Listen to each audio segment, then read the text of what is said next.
Jesus now. పరిశుద్ధులు ప్రియులైన దేవుని పిల్లలందరికీ యేసుక్రీస్తు నామములో శుభవందనాలు తెలియజేసుకుంటా ఉన్నాను. దయామయ్యా ఓ ప్రభు యేసయ్యా, దారి నీవేగా, ఆరాధనే ప్రభు ఈ పాపి గానం, ఆలకించుమయ్యా. రక్షించినావు నీ రక్తమిచ్చి, రాతి హృదినైన నన్ను రక్షించినావు నీ రక్తమిచ్చి, రాతి హృదినైన నన్ను పరికించినావు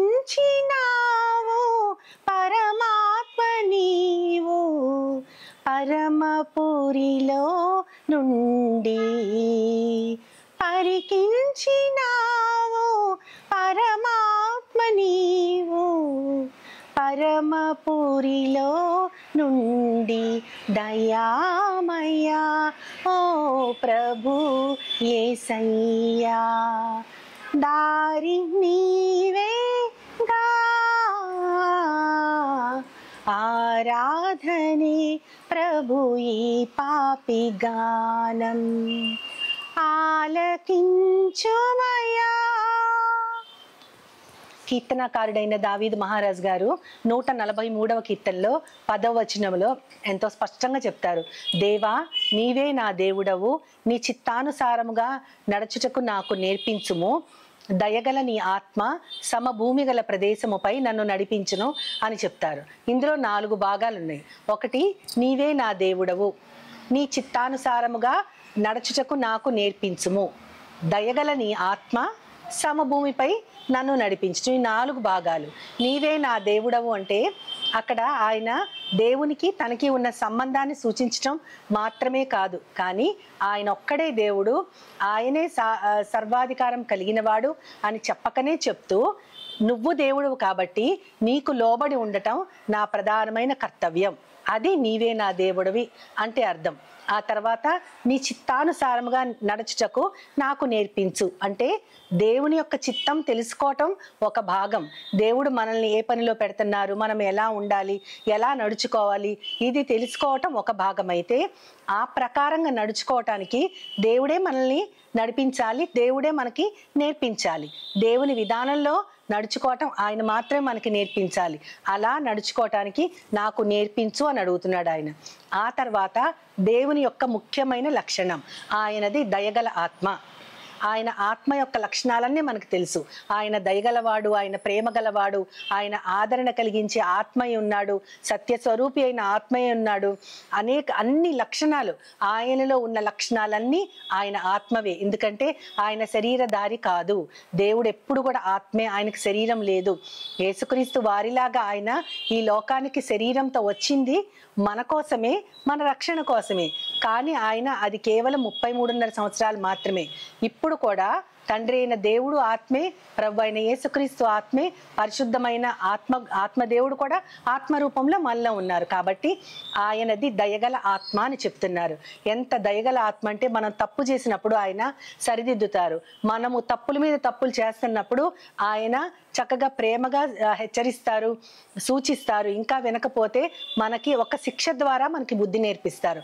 ఆయన శిక్షని మనం తృణీకరించకూడదు, శిక్ష ద్వారా మనం ఆయన విధానాల్ని నేర్చుకుంటాం. కాబట్టి శాశ్వతమైన మేలు మనకు కలుగుతుంది.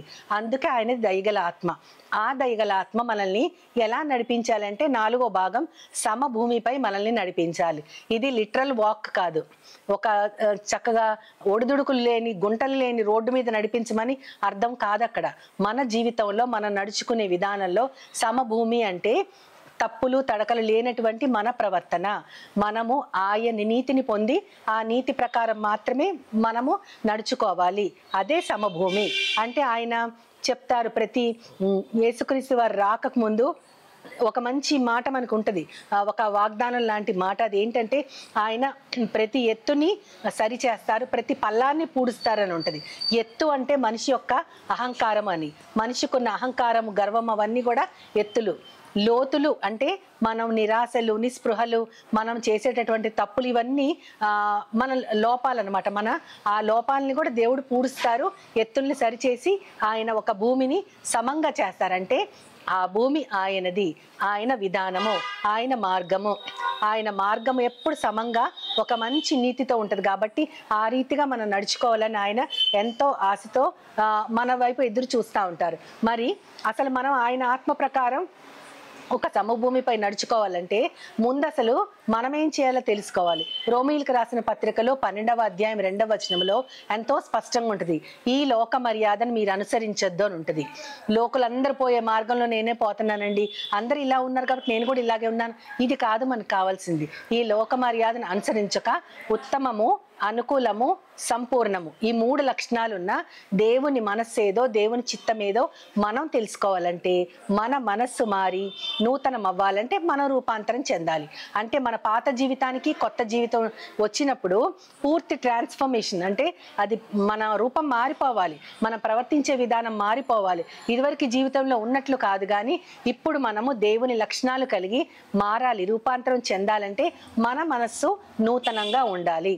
ఆ నూతనత్వం మనం పొందితే ఎలా పొందాలంటే ఈ లోకం ప్రకారం నడుచుకోకూడదు, ఈ లోకం ప్రకారం నడుచుకోకుండా ఉంటేనే మనం రూపాంతరం చెందుతాం. అప్పుడు దేవుడు తన విధానాల్ని మనకి సూచిస్తారు, అప్పుడు ఆయన ఎలా నడుచుకోవాలో మనకి నేర్పిస్తారు. యోహాను సువార్త 16వ అధ్యాయము 13వ వచనంలో చాలా స్పష్టంగా చెప్తారు, సత్య స్వరూపి అయిన ఆత్మ వచ్చినప్పుడు ఆయన మిమ్మల్ని సర్వసత్యములోనికి నడిపిస్తారు. సత్యస్వరూపి అయిన ఆత్మ అంటే యేసుక్రీస్తు వారి తర్వాత మన మనస్సులో ఉంచబడిన పరిశుద్ధమైన ఆత్మదేవుడు మనల్ని సర్వసత్యంలోకి నడిపించి ఆయన కొత్తగా వేటిని బోధించరు, కానీ తాను విన్న వాటిని మాత్రమే బోధించుచు జరగబోయే వాటిని మనకు తెలియజేస్తారు. అంటే యేసుక్రీస్తు మీకు ఇలా చెప్పారు కదా, మరి మీరెందుకు ఇలా ఉంటున్నారని యేసుక్రీస్తు వారు పలికిన బోధల్ని మనకి గుర్తు చేస్తూ మనల్ని సర్వసత్యంలోకి నడిపించేది సత్యస్వరూపి అయిన ఆత్మ. ఆ ఆత్మ మనల్ని ఆ సమభూమిపై నడిపిస్తారు. ఏ విధమైనటువంటి భూమి అంటే అది సర్వసత్యములోనికి నడిపించబడే ఒక భూమి. అదే దేవుడు చెప్తా ఉన్నారన్నమాట. అంతేకాకుండా కీర్తనలు 25:4లో కూడా ఎంతో స్పష్టంగా నీ యొక్క మార్గాల్ని నాకు తెలియజేయి, నీ యొక్క త్రోవల్ని నాకు చూపించు, నాకు సత్యాన్ని నేర్పించి నీ మార్గాన్ని అనుసరించడానికి ఉపదేశం చేయని.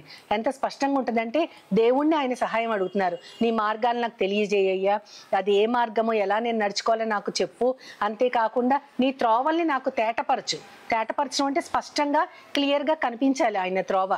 అలా త్రోవ స్పష్టంగా కనిపించేటట్లు నాకు చెయ్యి. అంతేకాకుండా నీ సత్యమును అనుసరించేటట్లు నన్ను చేసి, అంటే నీ సత్యాన్ని నేను అనుసరించినట్లు చేసి నీ ఉపదేశం నాకు తెలియజేయి. నీ వెంటే నీ సత్యాన్ని అనుసరిస్తూ నీతో నడుస్తూ ఉంటే అప్పుడు నువ్వు నాకు చెప్పు, నువ్వు నాకు ఉపదేశం చెయ్యి, నేను వింటాను అని. ఎంత అద్భుతంగా అక్కడ 2 వచనాల్లో 4-5 వచనాల్లో ఉందో మన జీవితంలో కూడా ఆ వాక్యాన్ని మనకు ఆపాదించుకుంటే దేవుణ్ణి ప్రతిరోజు నాయన ఈరోజు నీ మార్గం ఏంటి నాకు తెలియపరచు, నాకు తేటపరచు అని అడగాలి. అంతేకాకుండా నీ సత్యాన్ని నేను అనుసరించేటట్లు నాకు ఉపదేశం చెయ్యి, నేను ఏ మార్గంలో నడవాలో నాకు బోధించని దేవుణ్ణి అడిగితే ఆయన ఖచ్చితంగా మనల్ని సమభూమిపై నడిపిస్తారు. ప్రతిరోజు మన ప్రార్థనలో నాయన నువ్వు నా దేవుడివి, నీ చిత్తానుసారంగా నడవటానికి నాకు నేర్పించు, అంతేకాకుండా దయగల నీ ఆత్మ నన్ను సమభూమిపై నడిచేటట్లు చెయ్యి అని మనందరం కూడా ప్రార్థన చేస్తూ ప్రతిరోజు దేవుడు చూపించే సమభూమిపై మనం అందరం తప్పులు లేకుండా ఆయన నీతిని అనుసరించి నడుచుకోగలిగినట్లు ఆయన మనకు సహాయం చేసేలాగా చిన్న ప్రార్థన చేసుకుందాం. ప్రేమ నమ్మకం గల నా ప్రియ పరలోకపు తండ్రి, నాయన దావీదు మహారాజు గారి ప్రార్థనే ఈరోజు మా అందరి ప్రార్థన కూడా ప్రవ్వా. ఎందుకంటే ఆయన దేవుడే మా దేవుడు కూడా ప్రవ్వా. నీ చిత్తం ఏంటో మేము తెలుసుకుని ఆ ప్రకారం మేము నడవాలంటే నువ్వే మాకు నేర్పించాలి ప్రవ్వా. ఎందుకంటే మేమందరం ఈ లోక మర్యాదలను అనుసరించి నడుస్తాం ప్రవ్వా.